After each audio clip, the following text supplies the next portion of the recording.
Good morning. Great to be with you. My college-age daughter recently went to another church, and I said, "What was the preacher like?" And she said, "He doesn't preach behind an iPad." That was her summary statement. So I don't know if I'm supposed to apologize, but there you go. I'm really excited to be with you here this morning. We're continuing in the book of 1 Samuel. We're going to lead into the life of David, but we're still in the prequel. We're going to meet a new character this morning. And let me just say a thing or two about this story that we're entering into and we've been in for a month now or so. It's just amazing to me that 3,000 years later, these characters, these people we meet are so relevant and resonant today. Like their struggles, their challenges are our struggles and our challenges. And we're going to meet someone today, as I said, who's a very important part of David's story, and his name is Saul. Now, some of you may be familiar with the man who becomes King Saul and has a tremendous influence on who David is to become. But I just would say this about Saul. I have been long fascinated. Ever since I read about him as a young kid, this man Saul is honestly probably one of the most confusing and complex characters I think that we run into in the Bible. I will give a little spoiler alert up front. Things don't go well for Saul. And you may know that, you may not know that. And I think it's actually helpful for us, for our purposes, to recognize that out of the gate for a couple of reasons. One is, like, we do this sometimes when we tell stories, right? Sometimes we start with the end at the beginning, like the movie Titanic. You know, it starts with them looking at a big boat on the bottom of the ocean. And we all know what it is. And so we know from the beginning that this story that we're about to watch isn't about what happens, but why and how it happens. So that's what we're going to actually look at, I think, with the life of Saul as we start out and launch into his life today. Also want to just remind you that we are still very much living in the shadow of what Pastor Wyatt unpacked for us last week in chapter 8, which is when the children of Israel, who have been miraculously delivered by God, led by this prophet Samuel, the book bears his name, and they say, "We want a king." And Samuel's devastated, and God tells Samuel, "They are rejecting me." But as Wyatt pointed out, and I think it's so important, they're not rejecting him in the way we think of it. They're saying, "God, we want you, but we need fill in the blank. We need a king." And Wyatt did such a good job of helping us see that we do that in our lives. God, I want you, but I need more money. I need a romantic relationship. I need this career. I need security, comfort, all these things that we can put before God. And that is very much going to linger over this story today as we meet Saul. I'm going to give you our big idea right out of the gate. Even as our mixed motives, and I think we see that in the children of Israel, and we're going to see it in Saul. Even as our mixed motives lead to disastrous results, God quietly draws us back to himself. I love metaphors, so I want to just give you one metaphor before we jump in. The way I view God often dealing with his people is, he says he disciplines us. He disciplines us because he loves us. And I have kids who are now in their 20s, and I disciplined them different when they were 4 than, I don't discipline them anymore, at least not directly. They're really glad I just clarified that. Early in the children of Israel's history, as God's leading them through the desert, he's rescued them from Egypt, they start complaining and they get really annoyed and they're like, "We want meat. If you don't give us meat, we're going back to Egypt." And God just gets tired of this and he finally says, "You want meat?" And he rains down quail from the sky, and the text literally says, they ate so much meat, it was coming out of their nostrils. A wonderful picture, right? Reminds me of like a parent whose kid is just badgering them, "I want my Halloween candy. How come you put it away every night? I want all of it." And they say, "Really, you want all of it? Here you go." And what happens? They're up all night, throwing up, right? Sometimes that's how we discipline. Things are changing for Israel. So when they come and ask for a king, I kind of picture them as like, pimply-faced, insecure, late teen, I can do it on my own Israel. They're like growing up. And so God deals with them a little differently. And he kind of says, "Okay, let's see how that goes." Folks, let's see how that goes. Let's jump into our story. We are in 1 Samuel chapter 9. We're going to meet this man. There was a prominent man of Benjamin named Kish, son of Abiel, son of Zeror, son of Becharath, son of Aphiah, son of a Benjaminite. He had a son named Saul, an impressive young man. There was no one more impressive among the Israelites than he. He stood a head taller than anyone else. This is a huge man. One day, the donkeys of Saul's father, Kish, wandered off. So Kish said to his son Saul, "Take one of the servants with you and go look for the donkeys."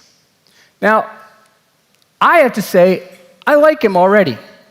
He's impressive. He's tall. Some of your texts will say something to the effect of the fact that he's ridiculously good looking. He's impressive. He's out doing what his dad asked him to. It's a nice, refreshing thing to see a young man who's actually doing what his dad asks, and he cares about dear old dad, and he's keeping up the family business. All this good stuff, we like him. I don't know if any of you guys raised your kids on VeggieTales or you grew up on VeggieTales, but if I was going to create Saul as a VeggieTales character, he's like a big watermelon or something. He's very big and impressive, but he's kind of a country bumpkin, and I would have him in like denim overalls that were a foot too short. That's just me. So I like this guy, but there's something interesting here. And actually, I think it points back more to the children of Israel than it does to Saul. He's out chasing donkeys. And there is an interesting thing to note, and I think the people of Israel, reading and reflecting on their story, might have noticed this, because when God speaks in the Old Testament of his people thriving and following him and doing what they should, he always speaks of them as sheep. When he wants to make a different point, he calls them donkeys, not maybe in the way you might think. He says in the Psalms, "Don't be like the donkey who only obeys when it has a painful bit in its mouth." In the prophets, he says, "You're like a bunch of wild donkeys. You're out just running after a new mate all the time, always running away, always leaving your master behind." And so I think there is a little hint here that as Israel is chasing a king, they're chasing something that they're never really going to find. In fact, I did a little work on ChatGPT this week because I'm not an expert on donkeys. Maybe we have one in the room. I'm not. And I learned something interesting about donkeys as compared to sheep, for instance. Sheep, when they get lost because they're afraid and they hunker down under a rock and wait for somebody to find them. Donkeys get lost because they want to get lost. So according to ChatGPT, you will never find donkeys. It's a fool's errand. So I think we're tuned into something, and I want us to see a point there. Here's a man with mixed motives. Here's a nation with mixed motives. As Wyatt put it, I don't remember if I already said this. I think it's so good the way he put it. Israel wants God. They need something else. Yes, let's get that in our head. Mixed motives launch us on misguided quests. We often chase things that will not fulfill us, will not do good to us, will take more than they give. Let's keep reading in the story. Saul and his servant went through the hill country of Ephraim and then through the region of Shalishah, but they didn't find them, the donkeys. They went through the region of Shalim, nothing. Then they went through the Benjaminite region, but still didn't find them. When they came to the land of Zuph, Saul said to the servant who was with him, "Come on, let's go back. Or my father will stop worrying about the donkeys and start worrying about us." The experts in Hebrew narrative tell us that when you are introduced to a character in the Old Testament, you need to pay attention to two things. One is the first thing you're told about them, and we are already told that he is impressive and he's chasing donkeys. We commented on that. You're also supposed to pay attention to the first words out of their mouth, because those words are often meant to kind of encapsulate something very significant about this person's character. And did you notice Saul's first words?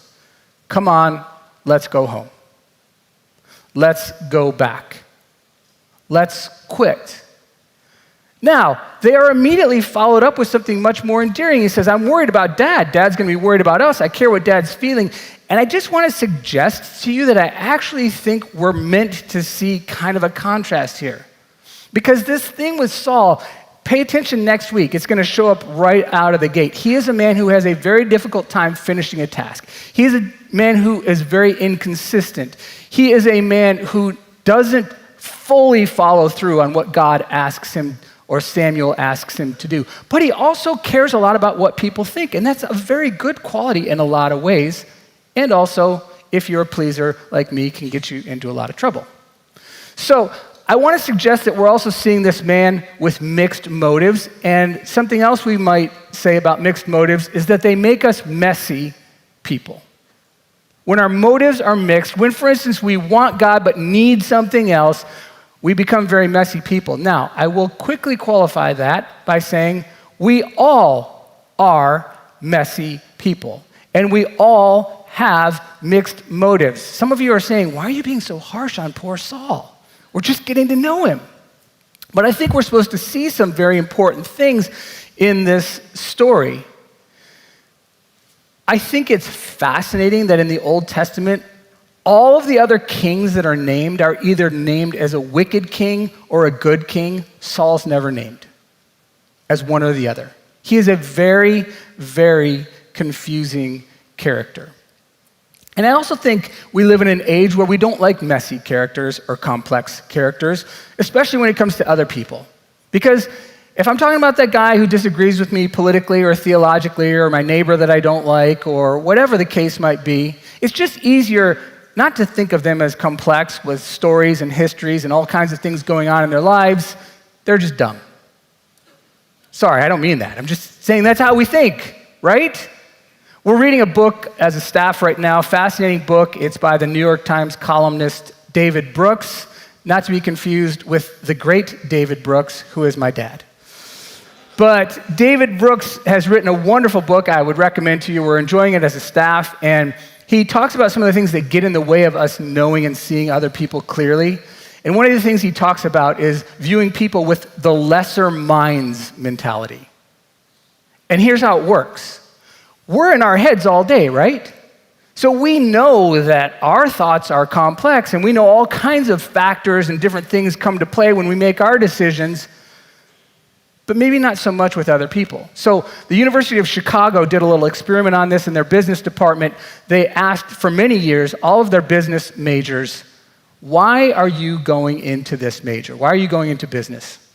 To make the world a better place. The most common answer. Why do you think the rest of your classmates are going into business? Easy, to make money. Shallow morons, right? I mean, we do this to people. We flatten other people. We want to be complex ourselves, but we tend to flatten other people. I'm not trying to flatten Saul, but the messiness in our lives is only a problem when we don't recognize that we're standing in a mess. We're all messy. We just need to own it, right? Okay, let's keep going in our story. We are covering a lot of ground, 2 chapters today. Here's the next thing we learn. Look, the servant said, there's a man of God in this city who is highly respected. Everything he says is sure to come true. Let's go there now. Maybe he'll tell us which way we should go to find the donkeys. Suppose we do go, Saul said to his servant. What do we take the man? The food from our packs is gone, and there's no gift to take to the man of God. What do we even have? The servant answered Paul, here, picture him reaching into his pocket, I have a little silver. I'll give it to the man of God, and he will tell us which way we should go. I love this part of the story, and if you take some time this afternoon, which I'd recommend to dive deeper into some of the parts that we're not going to be able to cover, I want you to see something very beautiful, and I have it in parentheses because we shouldn't miss it. Don't miss the constant, quiet, miraculous pursuit of God. God has not removed himself from this, just like a parent doesn't remove themselves from the life of their adult children, but you sit back and you quietly let them go their own way often, and you reflect and intervene only when necessary. But it's so obvious when you think about it. He just happens to have a silver coin. He just happens to think of Samuel. The part we're not going to read, they can't quite make it there. They just happen to run into some young ladies who say, it's right over the hill and go over there. And they just happen to arrive in Samuel's hometown to ask the first person they see, where's the seer, the prophet? And guess what? This is what happens. I'm the seer. Oh, they just happened to run into Samuel. Go up ahead of me to the high place and eat with me today. Apparently Samuel is not big on small talk. When I send you off in the morning, I'll tell you everything that's in your heart. As for the donkeys that wandered away from you 3 days ago, don't worry about them because they've been found. And who does all Israel desire but you, Saul, and all your father's family? Keep that up for a minute, Bruce. I want you to see something very important here. Again, I'm not a Hebrew expert. I rely on those who are, but there's apparently a pun being made here that would have been very clear to any Hebrew reader and to Saul himself. When he says, all Israel desires you, Saul's name means desired one, longed for, prayed for. And so Saul is being told, dude, you're the man. Everybody's looking for you to show up. And I think it's interesting, that phrase, longed for, desired, because I heard a phrase years ago that has always stuck with me. It was by some French political philosopher, I can't even pronounce his name, from 200 years ago, but he said, every nation gets the leader it deserves. Now, your brain's probably going in 100 directions. Save it for lunch today or talk it over with a friend. You're figuring out how to use that against that guy at work that you totally disagree with, right? But I think actually what's being hinted at here in the text is maybe more the idea that every nation gets the leader it desires. God's saying, you want a king? You want a king like all the other nations? You want an impressive king that will incidentally enslave your kids and enslave you? That's what you want. Okay, I'm going to find that king for you. That's what's in their minds. That's what just happened in the text. So that's something we need to be paying attention to as we go along. Next thing that happens is a response from Saul. Can you imagine how he's feeling at this point? Dumbfounded, flabbergasted. Am I not just a Benjaminite from the smallest of Israel's tribes? And isn't my clan the least important of all the clans of the Benjaminite tribe? So why are you saying this to me? Is basically what Saul says to Samuel. And it's very understandable, except think about what's happened. All of these miraculous signs are already starting to pile up. And he miraculously is meeting this man, Samuel, who supernaturally, by the way, we didn't read this part, was told by God, this is the guy. So he should have some sense of God's in this. We understand his fear. But what I want us to notice is in this text, there's another Hebrew narrative device. Some of you know Tim Mackey. He's the one who founded the Bible Project. He often uses the term hyperlinks.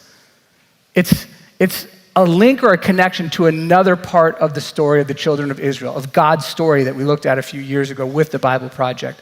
And it actually takes my mind back to something that happened when the children of Israel were in the desert, and God said, I've given you this promised land. It's going to be yours. It is a good land, a land flowing with milk and honey. It's amazing because I'm amazing and I'm a good God and I love you and I will bless you and lead you and provide for you. He says, send 12 spies into the land and I'll show it to you. And the 12 spies go in, and just as he said, it's an amazing land, but it's also defended by a lot of powerful, scary people. And so they come back and they tell the children of Israel, it's just like God said. It's amazing. It's a beautiful, wonderful land that God has promised us. But here's what they say. There's giants there. We even saw the Nephilim there. The descendants of Anak come from the Nephilim. To ourselves, we seemed like grasshoppers, and we must have seen the same to them.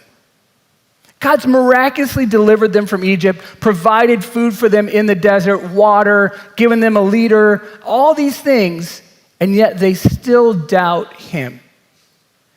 And when we have mixed motives, when we want God, but we think we need something else, perhaps in this case, security, what happens is what we see in the life of Israel and the life of Saul. Mixed motives create massive insecurity.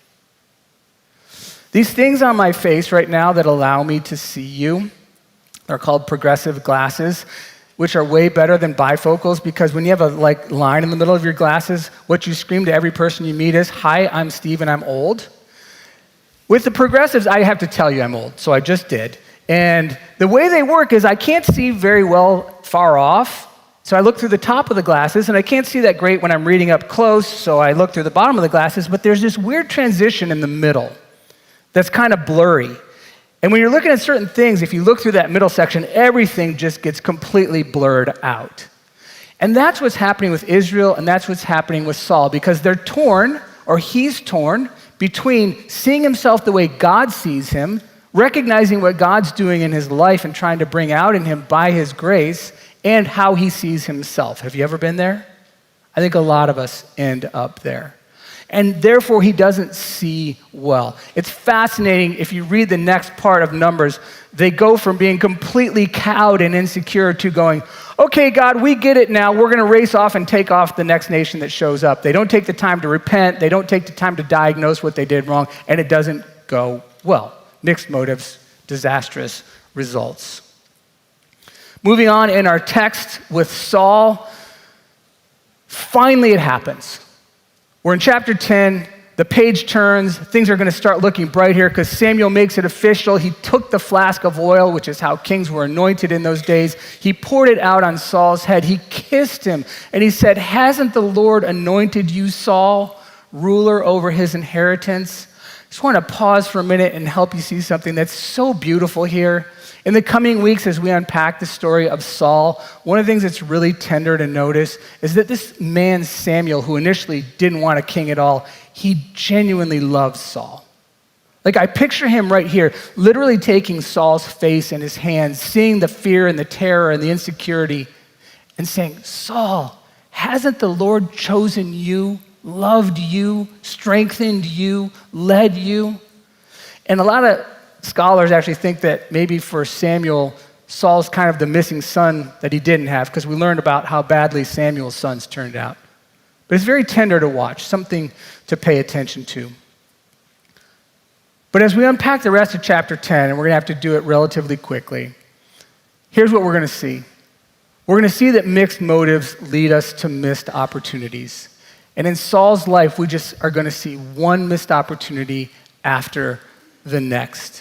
The very next thing that Samuel does with Saul, seeing that he's struggling with his confidence, it says, you're going to have 3 miracles, 3 confirmations. Certainly that will convince you, Saul. Certainly that will give you the security and the confidence you need. And we're going to not look at the first 2, but we're going to get to the third one. He says, after the first 2, after that you will come to Gibeah of God, where there are Philistine garrisons. Quick note on that. God had promised to raise up a king who primarily had one purpose: to overthrow the Philistines. And that's what all of Israel wanted. So he ends up right at the place where the Philistines are at. When you arrive at the city, you will meet a group of prophets coming down from the high place prophesying. They will be preceded by harps, tambourines, flutes, and lyres. Notice how specific this is. The Spirit of the Lord will come powerfully on you, Saul. You will prophesy with them, and you will be transformed. And that is exactly what happens next. Just as Samuel predicted and prophesied, it happens just like that. And did you catch that last phrase? You will be transformed. In fact, when he starts to prophesy, we don't know fully what that means. It's like speaking in tongues or some ecstatic language. Whatever it was, people were amazed. It was clearly supernatural. It goes even so far as to say not only was he transformed, but God gave him a new heart. And I mentioned he's so confusing to me, and here's where it gets most confusing. Because our hopes are really up now, right? Like, God has touched this man's heart, empowered him, given him so much. But as we're going to see, things are actually going to go from bad to worse. There isn't a change. It makes me think just a little bit about this topic of like spiritual experience, the miraculous. I think a lot of people have the idea, if I could just experience a miracle, everything would be all right. And the ministry of Jesus clearly makes that untrue, because people saw his miracles all the time and often turned their hearts against him. But I will say this about spiritual experience just quickly, because how do we explain it? How do we understand it? I think there's a couple dangers with spiritual experiences, miraculous experiences even. One is to overplay them. To say, hey, I've had these miraculous things happen to me. I have these spiritual gifts. I've seen God move in this way. I cry every time I hear Steve preach. Maybe it's not because I was moved, but yeah, I'm touched. And we know a lot of people who have a lot of experiences whose life doesn't bear spiritual fruit. Spiritual experience doesn't equal spiritual fruit, right? At the same time, we can underplay it. Like some people will go, that stuff doesn't even happen today. I don't even believe in that stuff. I'd push on you a little bit because I think every one of us, if we actually stop and think for a minute, we've experienced the miraculous on some level. Whether it was supernatural or whether it's just God's providence leading your life or whether it's the Holy Spirit speaking to your heart. And those things are given to us to draw us to believe. So let's not ignore them either. The bottom line with Saul, and it's devastating for me to say because I've thought about it for many years, is clearly something happened to Saul, but it doesn't appear that something happened in Saul. And I don't know how to explain that entirely. I just know there's a bunch more missed opportunities. So let's consider the fact that not only does he not attack the Philistines, which he was primed and set up to do. He was right there. He doesn't do that. He goes home. He goes back. Seems to be a habit of his. He meets his uncle. Everybody loves their uncle. So he meets his uncle. His uncle says, "Where did you go?" "To look for the donkeys," Saul answered. "When we saw they weren't there, we went to Samuel." "Wow, that's a big deal." "Tell me," Saul's uncle asked, "what did Samuel say to you?" He's like on the edge of his seat. Saul told him, "He assured us the donkeys had been found." However, Saul did not tell him what Samuel had said about the matter of him becoming the king. He didn't think it was important to include that. And I think that's supposed to stand out to us a little bit because he has this incredible opportunity to glorify God and encourage the people, and he's seen the miraculous in his own life, and he knows they desperately need a leader, and they're in a dire spot with the Philistines, but he says nothing. In fact, we won't get to cover it, but the last 3 words of this chapter are, Saul said nothing. So there's all of these missed opportunities that are starting to make us really scratch our heads, like, what is really going on here? Then we get to maybe the one that is most disappointing of all. Samuel calls all of Israel together to publicly anoint the king. And he's going to draw, as they did back then, by lots. So who is it? Samuel had all the tribes of Israel come forward, and the tribe of Benjamin was selected by lot. Then he had the tribe of Benjamin come forward by its clans, and the Matrite clan was selected. Finally, Saul, son of Kish, was selected, but when they searched for him, they couldn't find him. Why not? They again inquired of the Lord, "Has the man come yet?" The Lord replied, "There he is, hiding among the supplies." The King James is actually way better, hiding in the baggage. Saul is hiding in the moment that Israel needs him the most, in the moment that God has clearly led him to. He's cowering and hiding. And I know the Hebrew euphemism wouldn't be the same as ours, but it's hard for me to escape that word, hiding in the baggage. Because I want to try to bring this down to us today. We are all messy people. We all have mixed motives. All of us on some level is saying to God, I want you, but I need fill in the blank. And it leads to all kinds of heartaches, and it's led to heartaches in our lives, and it's led to missed opportunities. And some of us couldn't begin to count all the missed opportunities that we regret.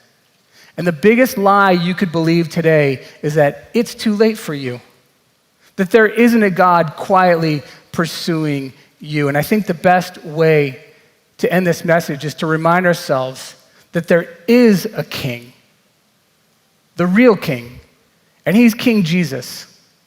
And we asked the question earlier, do we get the king we deserve? Do we get the king we desire?